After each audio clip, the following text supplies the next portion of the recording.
Dites-vous bien que pendant ces derniers jours, il n'y a pas seulement eu des nouvelles dans l'affaire P. Diddy, il y en a aussi eu dans l'affaire Justin Baldoni contre Blake Lively. Alors ok, moi je prends mon week-end pour profiter de mes parents, mon frère, mes nièces, et bim, me voilà en retard dans la saga It Ends With Us avec les nouvelles allégations de Jenny Slate. Pour tout vous dire, j'aurais pu filmer chez mes parents car j'avais mon matériel et mes parents ont même pensé à moi en refaisant une des chambres de l'étage pour que je puisse filmer mes vidéos chez eux. Bon, ils n'ont pas vraiment pensé que le magnifique mur avec un papier peint de folie était à contre-jour, mais bon, c'est l'intention qui compte, non? Pourquoi alors ai-je attendu aujourd'hui, lundi? Mais tout simplement parce que j'aime vous apporter des dossiers plutôt complets et je voyais que tout changeait d'heure en heure et je me suis dit, tu sais quoi, je vais leur apporter un résumé bien ficelé plutôt que des infos qui partent dans tous les sens à travers 26 vidéos. Venons-en au vif du sujet. Jenny Slate, co-star de Blake Lively, aurait déposé une plainte auprès des ressources humaines pendant le tournage du film à la suite d'une interaction prétendument inconfortable avec le président de Wayfarer Studios, Jamie Heath. Quelques jours seulement après que Blake Lively a affirmé dans une plainte modifiée, oui, ça, elle est modifiée, mais est-ce qu'elle apporte grand-chose, ça, c'est un autre sujet. En tout cas, elle est modifiée, effectivement. Donc, elle apportait dans cette plainte modifiée que plusieurs femmes se sentaient mal à l'aise sur le plateau, y compris elle-même. The Hollywood Reporter a révélé vendredi que Jenny Slate aurait été l'une d'entre elles, l'une des femmes qui se sentait mal à l'aise sur le plateau. Petite parenthèse, j'aimerais vous faire une vidéo dédiée sur l'article du Hollywood Reporter qui se concentre justement sur la religion Baha'i de Justin et comment tout ceci aurait pu mener à un énorme malentendu sur le plateau. Au pire, si le sujet vous intéresse pas plus que ça, vous pourrez m'écouter pour vous endormir ou juste passer la vidéo. On en revient à Jenny Slate. Selon le site de Hollywood Reporter, Jenny Slate a déposé une plainte auprès du distributeur du film, Sony, à la suite d'une conversation avec Heath au sujet de l'appartement qu'elle avait loué à New York pendant le tournage du film It Ends With Us. Selon The Hollywood Reporter, la plainte de Jenny Slate aurait été mentionnée dans des documents juridiques antérieurs, mais son nom a été expurgé.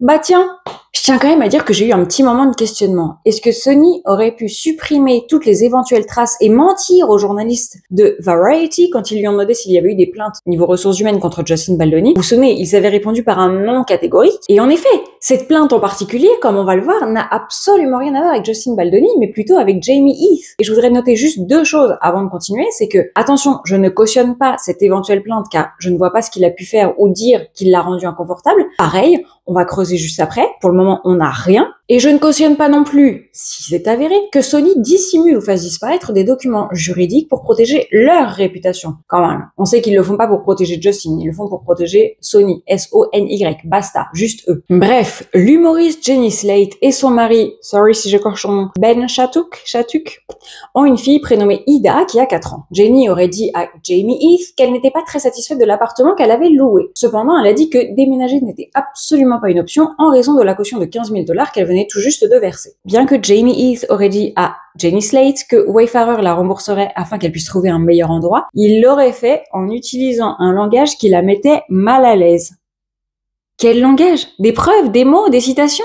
Mais non, encore une fois, du vent. On ne sait pas ce qu'il lui a dit. Alors, est-ce qu'il garde tout ça pour le procès? Parce que là, c'est en train d'énerver le juge Lyman, je pense. Donc, les représentants de Jenny Slate, Jamie Heath et Sony n'ont pas immédiatement répondu aux demandes de commentaires de journalistes. Je vous rappelle que plus tôt cette semaine, Blake Lively a déposé une plainte modifiée dans laquelle elle affirme qu'elle n'était pas la seule à se plaindre de sa co-star et du réalisateur du film, j'ai nommé Justin Baldoni, pendant le tournage du film, prévu pour août 2024. Elle a affirmé que d'autres femmes étaient prêtes à témoigner, sauf que là, on parle absolument pas de Justin.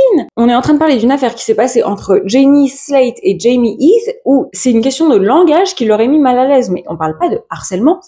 Vraiment, elle se noie dans ses mensonges. Et d'ailleurs, il paraît que le pire quand t'es une mythomane, c'est que tu sais plus ce que tu dis, à qui et quand tu l'as dit, et du coup, c'est comme ça qu'on te démasque. Donc apparemment, il existait un document juridique qui comprenait un message de mai 2023 de Blake Lively à un ami commun de Baldoni et Heath, mais rien, je répète, rien n'indique que c'était Jenny Slate, l'une des personnes à qui le SMS de Lively était destiné, alors que ça aurait été facile à prouver. Une des rares captures d'écran dans l'amendement de son procès, c'est, je cite, « C'est comme si les ressources humaines étaient folles aujourd'hui. Toutes les deux ou tous les deux. » Bon, bref, on sait pas si c'est les filles ou les garçons. Je ne m'attendais pas à ce changement de cap. Je veux dire, il a été présent, mais aujourd'hui, je suis rentrée à la maison et j'ai pleuré. Bon, bref, pour moi, c'est un message sans queue ni tête. Je comprends pas tout. Je comprends l'anglais, hein. Je comprends le français aussi. La structure de celui-ci laisse à désirer. Dans un autre SMS, Lively a qualifié Baldoni et Heath de pervers, avant d'ajouter « Gardez vos hormones pour vous, ce n'est pas à moi, je n'en veux pas, je ne veux pas de votre regard, de vos paroles, de votre langage ou de vos vidéos de femmes nues. Ouais, c'est choquant.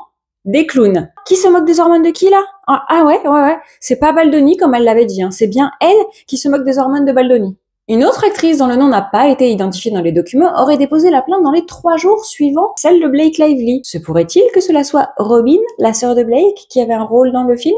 À l'époque, l'avocat de Baldoni, Brian Friedman, avait déclaré que le procès modifié de Lively, je cite, était rempli de oui-dire non substantiels de personnes anonymes qui ne sont clairement plus disposées à se manifester ou à soutenir publiquement ces revendications. Go Brian! Il continue en disant, étant donné que les documents ne mentent pas et que les gens le font, les dépositions à venir de ceux qui ont initialement soutenu les fausses déclarations de Madame Lively éclairantes. J'adore ce mot. Il a ajouté, pour que ça rentre bien dans la tête de ceux du fond, là, qui accordent encore une once de crédibilité à Blake Lively. Ce qui est vraiment gênant ici, c'est le manque de preuves concrètes de la part de Madame Lively. Ah bah ça, oui. Pour rappel, le procès initial de Blake Lively contre Justin Baldoni a eu lieu en décembre 2024. L'ancienne actrice de Gossip Girl a affirmé que Baldoni l'avait mise mal à l'aise et l'avait harcelée pendant le tournage, des allégations qu'il a niées avec véhémence. Puis ce combat a été mis de côté jusqu'à aujourd'hui où il revient sur le devant de la scène. On sent que les Reynolds lisent tous les commentaires laissés sur leurs comptes de réseaux sociaux. Car oui, au beau milieu du procès, quand Baldoni a prouvé avec des captures d'écran qu'il n'y aurait pas eu harcèlement, les Reynolds ont changé leur fusil d'épaule. Ils ont axé la suite du procès sur la campagne de représailles, puis une campagne de diffamation ou l'inverse, pour sauver l'honneur de Princesse Plantation. Et oui, chez les Reynolds, on a choisi son combat, histoire de bien nuire à toutes les victimes de harcèlement sur leur lieu de travail, après avoir bien nui aux victimes de violences domestiques, pendant une promo désastreuse complètement à côté de la plaque du couple Reynolds. Quant à Justin, ancien acteur de Jane the Virgin, et toujours un Apollon vivant, il a poursuivi Blake Lively et son mari Ryan Reynolds pour diffamation et extorsion. Il a également tenté une action en justice contre le New York Times pour la couverture de la plainte pour harcèlement sexuel déposée contre Blake Lively. Avec des preuves, il a attaqué. Mais alors, que faisait Jenny Slate au moment où tout cela a éclaté, au moment des fêtes de fin d'année en 2024? Oui, parce qu'en fait, c'est le but de la vidéo quand même, de parler de Jenny Slate. Eh bien, au milieu du drame juridique, cette petite dame soutenait publiquement son amie Blake Lively. En effet, en décembre, elle a déclaré au journal Today, je cite, « En tant que partenaire de casting et amie de Blake Lively, j'exprime mon soutien alors qu'elle prend des mesures contre ceux qui auraient planifié et mené une attaque contre sa réputation.